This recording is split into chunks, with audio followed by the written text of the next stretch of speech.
Hello, welcome to Bhavana's YouTube channel. In this video tutorial, we are going to discuss about antimicrobial agents and their resistance and the classification of the antimicrobial agents. So before going to the topic, we'll discuss the definition of the antimicrobial agents.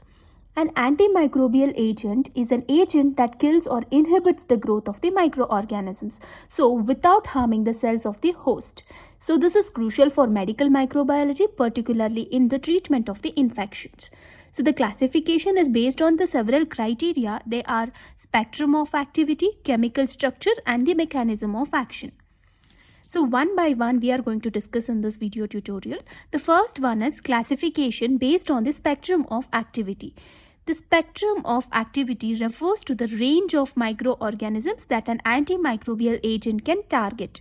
So various division comes under this first one. So those are narrow spectrum antimicrobials, broad spectrum antimicrobials, extended spectrum antimicrobials. One by one we are going to discuss. Narrow spectrum antimicrobials, these agents are effective against a limited range of microorganisms, often targeting a specific species or the groups. For example, penicillin, which will act only upon the gram-positive bacteria. The second one is broad spectrum antimicrobials. So these antimicrobials have an ability to act on variety of microorganisms, including both gram-negative and gram-positive bacteria. Example, tetracycline. The third one is extended spectrum antimicrobials.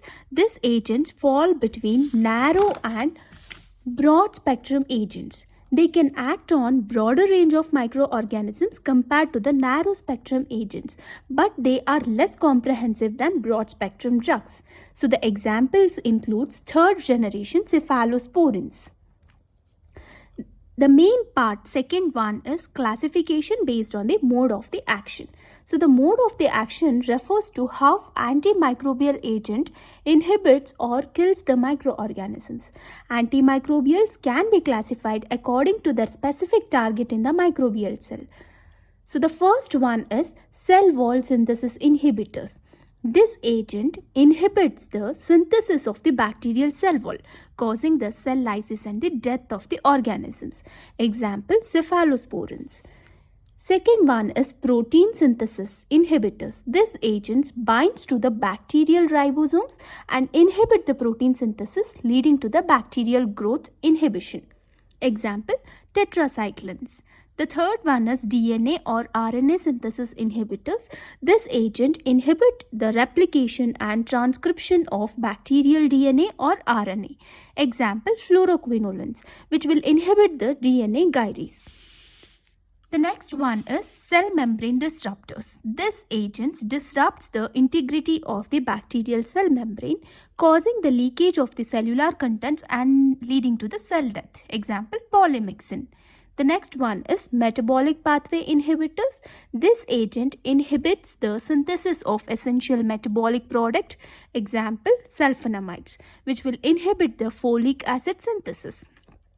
So the third one is classification based on the chemical structure.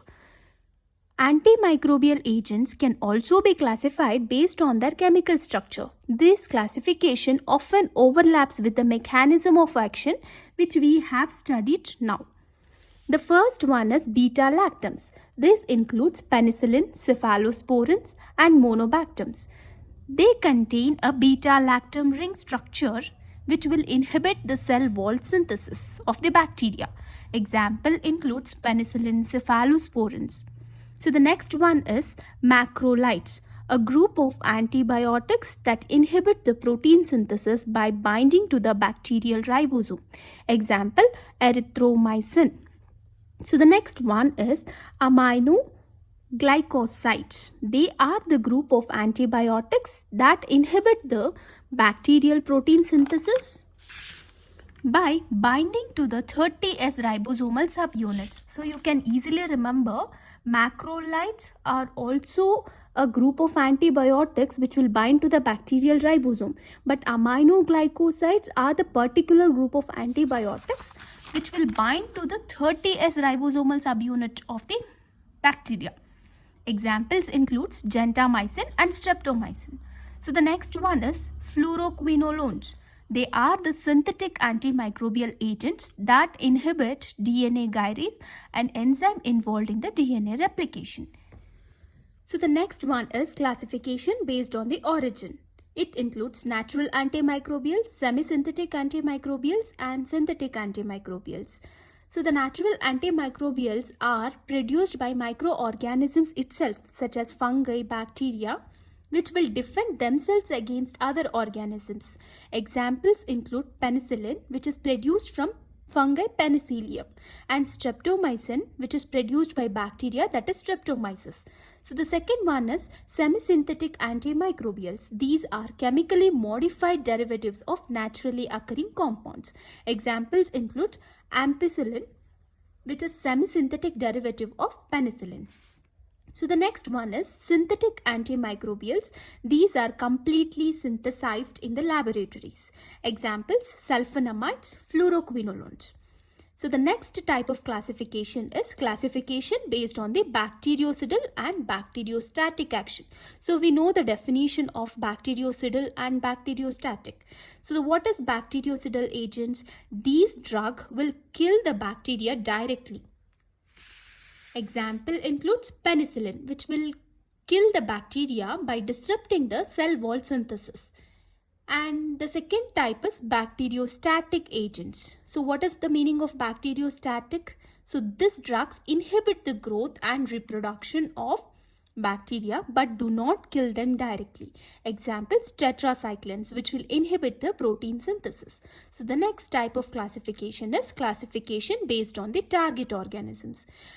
They are antimicrobial agents, antifungal agents, antiviral agents, antiprotozoal agents.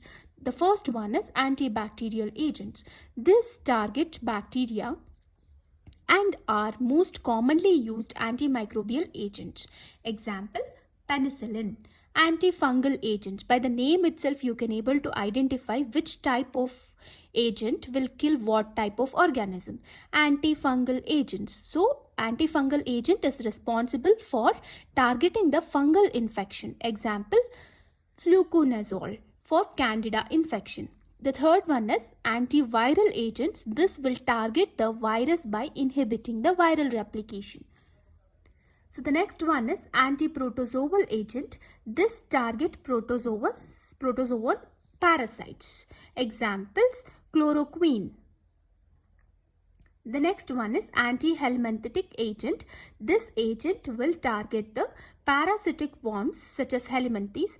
Example includes albendazole for roundworms and ascaris. So these are the types of or classification of the antimicrobial agents based on the several criteria, which include spectrum of activity, chemical structure, and mechanism of action.